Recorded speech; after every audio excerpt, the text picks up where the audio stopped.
악인은 그의 길을, 불의한 자는 그의 생각을 버리고 여호와께로 돌아오라. 그리하면 그가 긍휼히 여기시리라. 우리 하나님께로 돌아오라. 그가 너그럽게 용서하시리라. 아멘. 사랑과 은혜의 주님, 오늘도 주님을 사랑하는 마음으로 주님 앞으로 나아갑니다. 우리의 마음을 받아주시고 이 시간 가운데 역사하여 주시옵소서. 오늘 이 시간을 통하여 우리의 마음의 생각과 또 우리의 마음의 소원들이 주님 뜻대로 이루어지는 은혜를 허락하옵시고, 우리가 또 그 은혜를 받아서 하루하루를 주님 앞에서 더 힘차게 나아갈 수 있도록 인도하여 주시옵소서. 감사를 드리며 이 모든 말씀 예수님의 이름으로 기도드립니다. 아멘. 찬송가 419장입니다. 찬송가 419장입니다.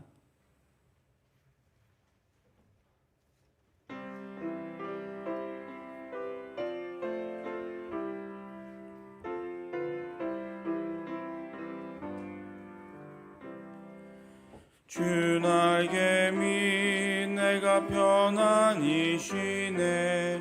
밤 깊고 비바람 불어쳐도 아버지께서 날 지켜주시니 거기서 편안히 쉬리로다. 주 날개미 편안하다. 그 사랑 끈을 짜니뇨. 주 날개미 내 쉬는 영혼 영원히 거기서 살리. 주 날개미 나의 피난처 되니 거기서 쉬기를 원하노라. 세상이 나를 위롭지 못하나 거기서 평화를 누리리라. 주 날개미 평안하다. 그 사랑 끈을 짜니뇨. 주 날개미 내 쉬는 영혼 영원히 거기서 살리. 주 날개미 참된 기쁨이 있네. 고달픈 세상 길 가는 동안 나 거기 숨어 볼보심을 받고 영원한 안식을 얻으리라. 주 날개미 평안하다. 그 사랑 끈을 짜니뇨. 주 날개미 내 쉬는 영혼 영원히 거기서 살리. 420장입니다. 420장입니다.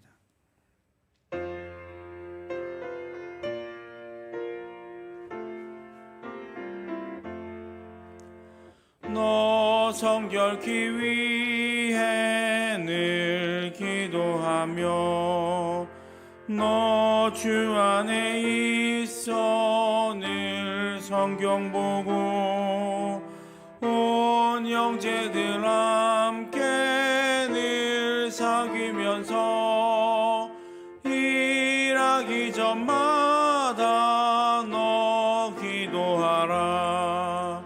너 성결케 위해 내 머리 숙여 저 은밀히 계신 내 주께 빌라.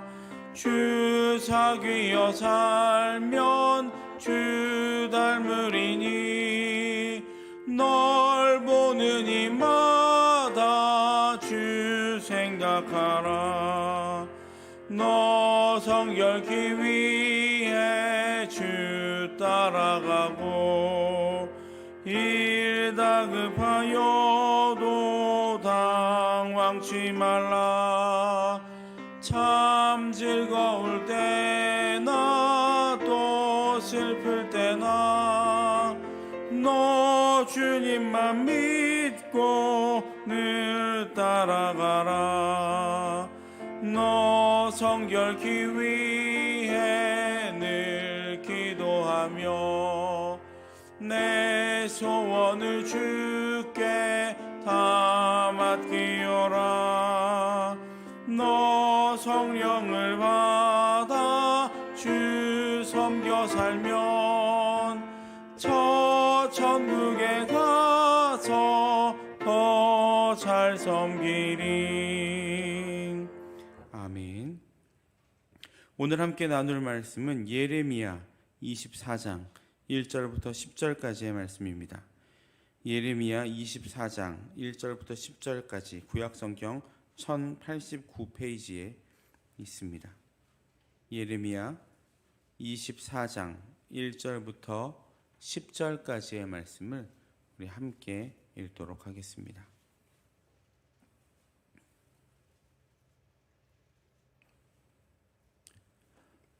함께 읽겠습니다. 바벨론의 느부갓네살 왕이 유다 왕 여호야김의 아들 여고냐와 유다 고관들과 목공들과 철공들을 예루살렘에서 바벨론으로 옮긴 후에 여호와께서 여호와의 성전 앞에 놓인 무화과 두 광주리를 내게 보이셨는데 한 광주리에는 처음 익은 듯한 극히 좋은 무화과가 있고 한 광주리에는 나빠서 먹을 수 없는 극히 나쁜 무화과가 있더라. 여호와께서 내게 이르시되 예레미야야 내가 무엇을 보느냐 하시매 내가 대답하되 무화과이온데 그 좋은 무화과는 극히 좋고 그 나쁜 것은 아주 나빠서 먹을 수 없게 나쁘니이다 하니 여호와의 말씀이 또 내게 임하니라. 이르시되 이스라엘의 하나님 여호와께서 이와 같이 말씀하시니라. 내가 이곳에서 옮겨 갈대아인의 땅에 이르게 한 유다 포로를 이 좋은 무화과 같이 잘 돌볼 것이라. 내가 그들을 돌아보아 좋게 하여 다시 이 땅으로 인도하여 세우고 헐지 아니하고 심고 뽑지 아니하겠고 내가 여호와인 줄 아는 마음을 그들에게 주어서 그들이 전심으로 내게 돌아오게 하리니 그들은 내 백성이 되겠고 나는 그들의 하나님이 되리라. 여호와께서 이와 같이 말씀하시니라. 내가 유다의 왕 시드기야와 그 고관들과 예루살렘의 남은 자로서 이 땅에 남아있는 자와 애굽 땅에 사는 자들을 나빠서 먹을 수 없는 이 나쁜 무화과 같이 버리되 세상 모든 나라 가운데 흩어서 그들에게 환난을 당하게 할 것이며 또 그들에게 내가 쫓아보낼 모든 곳에서 부끄러움을 당하게 하며 말거리가 되게 하며 조롱과 저주를 받게 할 것이며 내가 칼과 기근과 전염병을 그들 가운데 보내 그들이 내가 그들과 그들의 조상들에게 준 땅에서 멸절하기까지 이르게 하리라 하시니라. 아멘. 할렐루야. 하루의 첫 시간을 하나님을 향한 말씀과 또 예배로 시작하시기 위해 또 이 자리에 나오신 그리고 영상으로 함께 하시는 모든 성도님들을 주님의 이름으로 환영하고 축복합니다.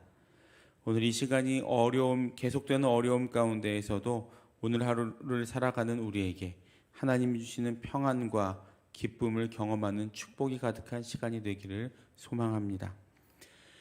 예레미야에게 이 본문의 무화과 환상이 임한 것은 유다의 마지막 왕 시드기야의 통치 초기입니다. 이 바벨론의 왕 느부갓네살은 첫 번째 유다 침략 때 유다 왕 여고냐와 함께 고관들, 또 목공들, 또 철공들을 바벨론으로 잡아갑니다. 그리고 시드기야를 유다의 왕으로 대신 세우죠. 그렇게 10년이 지난 후에 느부갓네살 왕은 다시 유다를 침략해서 이제 예루살렘을 함락시키고 그 남유다를 완전히 멸망시킵니다.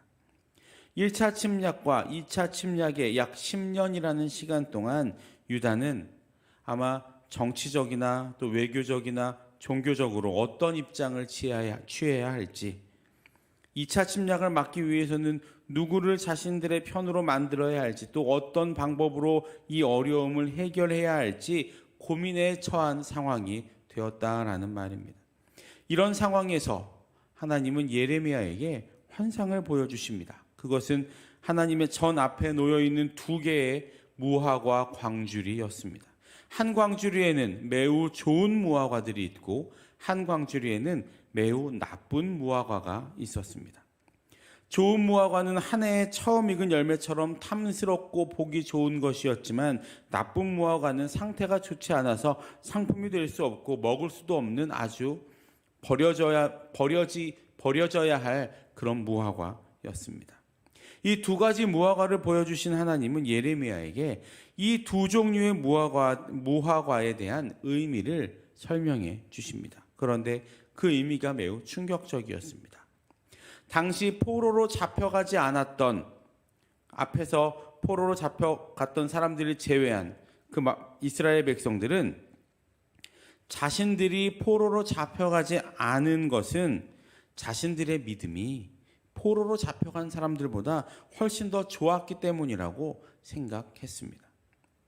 누가 봐도 그렇게 생각하는 것이 타당할 수 있겠죠.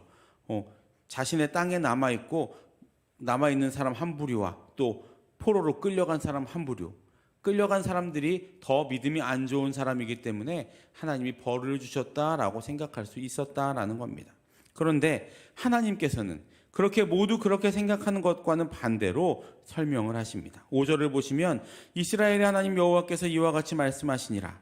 내가 이곳에 옮겨 갈대아인의 땅에 이르게 한 유다 포로를 이 좋은 무화과 같이 잘 돌볼 것이라. 하나님이 뭐라고 말씀하십니까? 1차 침공 때 포로로 잡혀간 이스라엘 백성들이 오히려 좋은 무화과이고,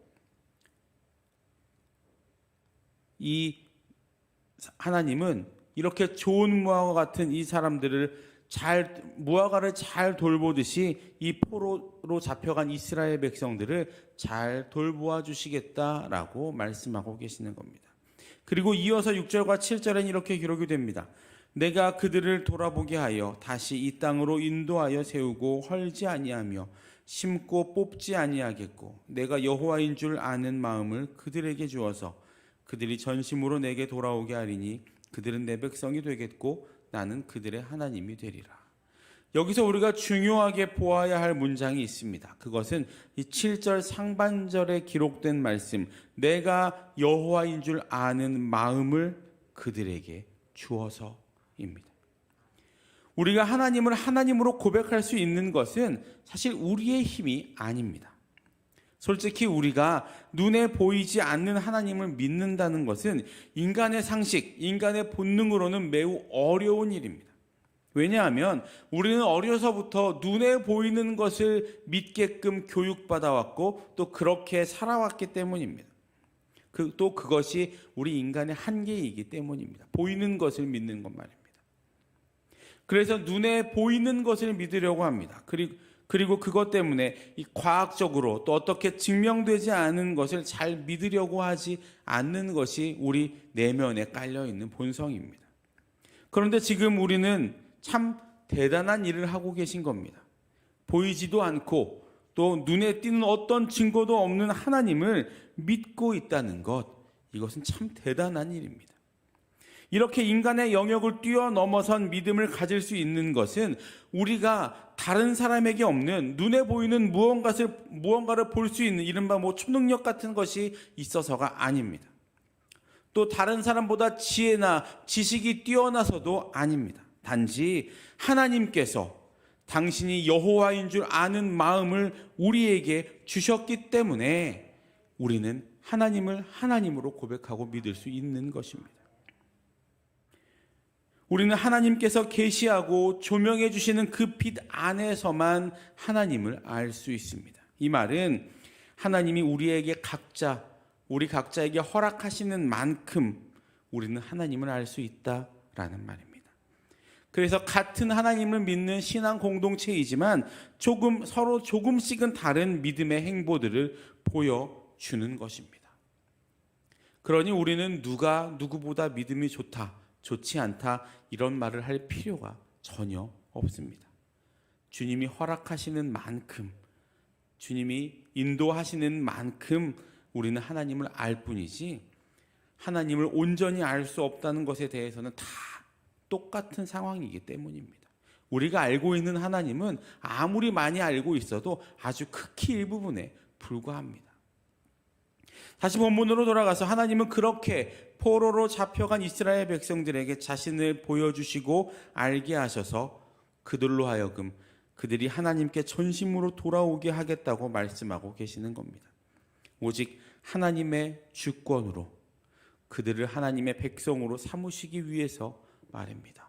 포로로 잡혀간 사람들이라 할지라도 하나님의 백성으로 삼으시기 위해 그들을 잘 돌보아 주시겠다라고 말씀하고 계시는 겁니다. 오늘 우리도 내가 어떤 자격을 가지고 있어서 예수 그리스도를 영접하고 구원받은 것이 아니라는 사실을 고백해야 합니다. 그리고 그 구원을 베풀어 주심이 전적으로 하나님의 사랑과 은혜임을 믿어야 합니다. 그래야 우리는 겸손함으로 하나님 앞으로 나아갈 수 있게 되는 것입니다. 그래야 우리는 하나님이 주시는 새 마음을 가지고 하나님과 새로운 언약의 갱신의 관계로 나아갈 수 있는 것입니다. 내 마음이 굳어져 있으면 하나님께서 매일매일 새롭게 주시는 새로운 언약을 받아들일 수 없다라는 말입니다. 이제 이어서 나쁜 무화과에 대한 설명이 8절 이하에서 이어집니다. 예상하고 계시듯이 이 나쁜 무화과는 자신들은 좋은 무화과라고 믿고 있었던 남겨져 있는 이스라엘 백성들입니다. 앞에서도 말씀드렸지만 그들은 자신들이 옳다고 생각했고 잡혀간 사람들은 믿음이 적어서 또 죄가 많아서 하나님께 벌을 받을 죄인으로 여겼습니다. 그런 그들에게 하나님은 9절과 10절에서 이렇게 말씀하시죠. 세상 모든 나라 가운데 흩어서 그들에게 환난을 당하게 할 것이며 또 그들에게 내가 쫓아보낼 모든 곳에서 부끄러움을 당하게 하며 말거리가 되게 하며 조롱과 저주를 받게 할 것이며 내가 칼과 기근과 전염병을 그들 가운데 보내 그들이 내가 그들과 그들의 조상들에게 준 땅에서 멸절하기까지 이르게 하리라 하시니라. 하나님은 그들을 나쁜 무화과처럼 넘겨주겠다고, 아예 없애겠다고 세상 모든 나라에게 흩으셔서 환난을 당하게 하고 수치와 조롱, 비웃음과 저주를 받게 하시며 칼과 기근과 전염병을 보내요. 그들이 자신들은 안전하다고 생각하고 있었던 자신들의 그 땅에서 완전히 멸절시키겠다라고 말씀하십니다. 더 나아가 이 먹지 못할 나쁜 무화과는 자취를 찾아볼 수 없을 정도로 완전히 사라지게 될 것이라는 엄중한 심판의 말씀을 선포하셨습니다. 당시 이스라엘 백성들이 포로로 잡혀가는 것이 평안한 길이라고 예레미야는 이미 이야기를 했었죠. 그런데 그렇게 이야기하는 예레미야를 벌주고 멍에를 메었던 사람들이 바로 잡혀가지 않았던 이 사람들입니다. 예레미야는 포로로 잡혀가서 거기서 70년을 사는 것이 하나님의 뜻이다라고 이야기했지만 이 사람들은 그것을 믿지 않고 우리가 이 땅에서 사는 것이 하나님의 뜻이다라고 오히려 예레미야를 비난하고 예레미야를 조롱하고 저주했던 사람들입니다. 하지만 그런 사람들이 자신들이 하나님의 뜻을 잘 알고 있다고 말했던 그 사람들이 오히려 나쁜 무화과처럼 그 땅에서 멸절되는 일이 벌어진다라는 말입니다. 왜 이들은 이런 엄청난 심판을 당하게 되었을까요? 그들은 예루살렘에 남아있던 자들이 계속 예언자들의 말을 듣지 않고 하나님의 율법과 하나님의 규례를 완전히 저버리고 이방인의 규례대로 행하면서 자신들이 포로인 유다인들보다 낫다는 우월감에 교만함에 빠져 있었기 때문입니다. 포로 생활을 하지 않게 된 것이 자신들의 공로 때문도 아닌데 그런 줄로 착각 속에 있었고 예언자들을 통해 선포되는 하나님의 말씀을 의도적으로 외면하는 불순종의 죄를 범한 것이 그들에게 있었던 죄악이었습니다. 그리고 남아있는 자들은 실제로 바벨론의 2차 침공을 통해서 예루살렘의 멸망을 경험하며 결국 이후에 임한 하나님의 은총에서 완전히 제외되어 버립니다. 오늘 이 본문에서 우리는 두 가지의 중요한 메시지를 발견할 수 있습니다. 첫 번째는 다 알고 계시는 것처럼 나쁜 무화과가 되지 말자입니다.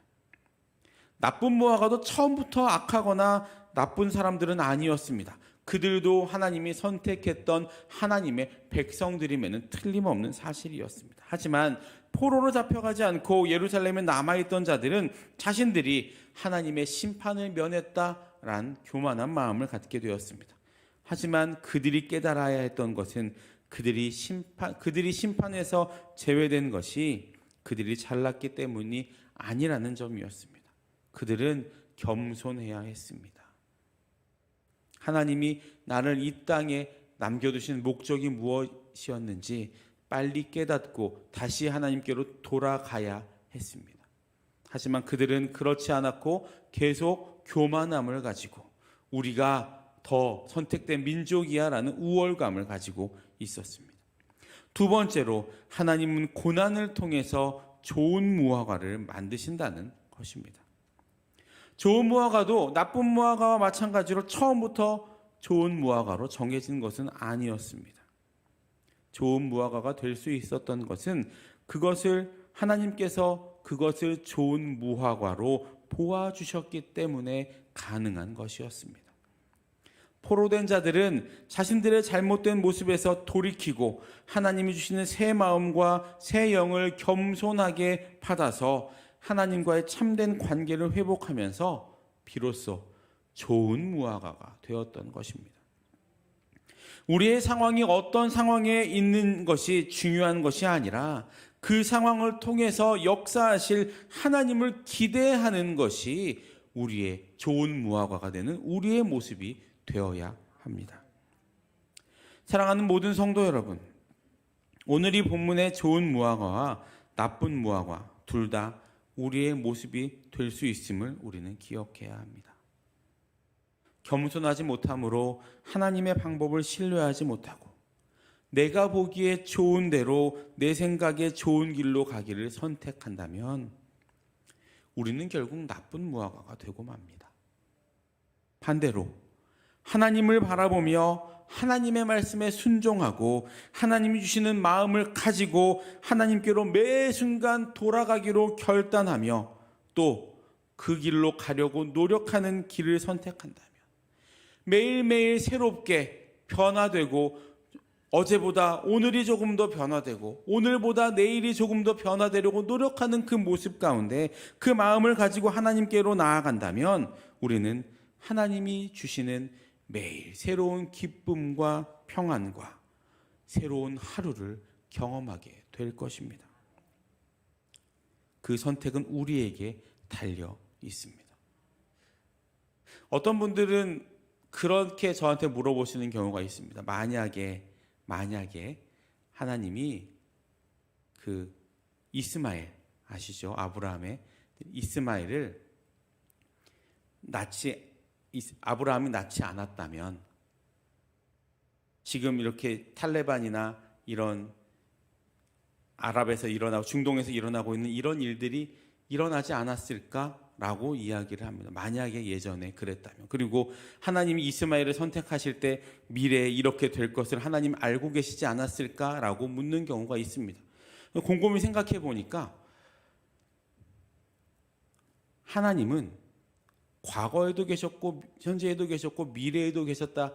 그런 과거의 하나님, 현재의 하나님, 미래의 하나님이라는 개념보다 하나님은 모든 시간대에 동일하게 존재하는 분이심을 알게 되겠더라고요. 그래서 하나님이 이렇게 이스마엘을 선택하셨는데 이런 일이 벌어졌다가 아니고 모든 상황 가운데에서 선택들은 우리들이 해 나가는 것이고 그 이슬람 사람들도 잘못된 선택으로 그렇게 가고 있는 것이라는 생각이 좀 들었습니다. 이게 제 생각일지도 모르겠지만 모든 시간대 가운데 동일하게 역사하신 하나님은 오늘도 계시고 내일도 계시고 미래도 계시는데 그 하나님이 뭐 과거의 하나님, 현재의 하나님, 미래의 하나님이 아니고 다 동일한 하나님.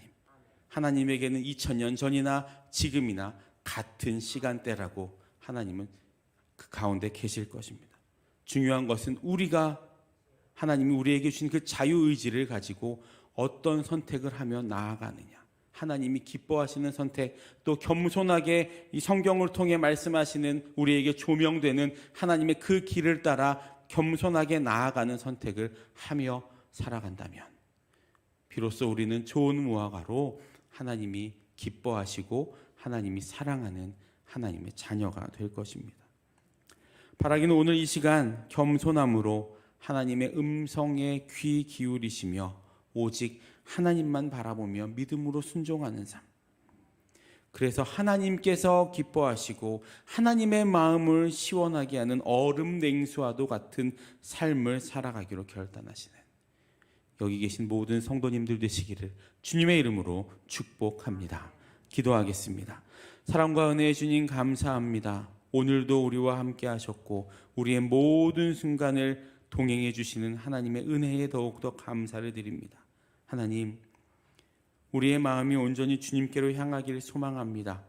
겸손함으로 주님이 나에게 보여주시는 그 길을 따라 담대하게 나아가는 주님의 자녀들이 되게 하시고 그 길로 나아갈 때 우리와 동행해 주시고 어려울 때 우리를 안아주셔서 우리가 나쁜 무화과가 되지 않도록 하나님의 선택을 받고 하나님의 사랑을 듬뿍 받는 좋은 무화과가 되어서 이 땅에서 하나님의 마음을 드러내고 하나님의 사랑을 나타내는 우리 모든 주님의 백성들이 될 수 있도록 인도하여 주시옵소서. 그래서 이 세상에서 하나님의 예수 그리스도의 향기가 되고 예수 그리스도의 편지가 되어 모든 세상 사람들이 우리를 통해 하나님을 경험하고 알게 하는 은혜가 있게 하시고 그렇게 되더라도 우리의 겸손한 마음 놓지 않도록 우리의 마음을 붙들어 주시옵소서. 지금도 병상 가운데 누워있는 환우들을 위하여 기도합니다. 그들의 아픔에 주님이 이 시간 손얹어 안수하여 주시고 치유의 광선을 비춰주셔서 하나님 이 모든 아픔들이 회복되게 하시고 또 그 아픔들을 통해서 우리의 신앙과 우리의 믿음이 더욱더 강건해지는 은혜가 있게 하여 주시옵소서. 계속되는 코로나 가운데 어려움에 놓여져 있습니다. 하나님이 코로나를 속히 해결하여 주시고 코로나 퇴치를 위하여 노력하고 불철주야 노력하고 있는 방역당국과 의료진들에게 영육간의 강건함과 하나님이 주시는 지혜와 명철함으로 이 코로나가 속히 해결되는 은혜가 있게 하옵소서. 하나님께 마음의 소원이 있어 1000번째 예물 드립니다. 785번째, 264번째 예물을 받아주시고 마음의 소원과 기도의 제목이 하나님의 뜻과 하나님의 방법과 하나님의 때에 아름답게 이루어지게 하여 주시옵소서. 지금도 북한에 억류되어 계신 김정욱 선교사, 김국기 선교사, 최춘길 선교사님을 기억하여 주시고 하나님 그들에게 은혜와 자비를 베풀어 주셔서 그 어려움에서 속히 벗어나 주님 품으로 또 우리 가족의 품으로 돌아와 함께 예배하고 기도하는 은혜가 있게 하여 주시옵소서. 오늘도 하나님의 백성으로 나아가는 주님의 자녀들에게 새로운 힘으로 함께 하여 주시고 아침마다 주시는 그 새로운 힘을 공급받아 이 하루를 주님의 자녀로 힘차게 살아갈 수 있는 은혜를 허락하옵소서. 감사를 드리며 이 모든 말씀 예수님의 이름으로 기도드립니다. 아멘. 주기도문 하시겠습니다. 하늘에 계신 우리 아버지, 아버지의 이름을 거룩하게 하시며 아버지의 나라가 오게 하시며 아버지의 뜻이 하늘에서와 같이 땅에서도 이루어지게 하소서. 오늘 우리에게 일용할 양식을 주시고 우리가 우리에게 잘못한 사람을 용서하여 준 것 같이 우리 죄를 용서하여 주시고 우리를 시험에 빠지지 않게 하시고 악에서 구하소서. 나라와 권능과 영광이 영원히 아버지의 것입니다. 아멘. 각자의 기도 제목으로 기도하시면 되겠습니다.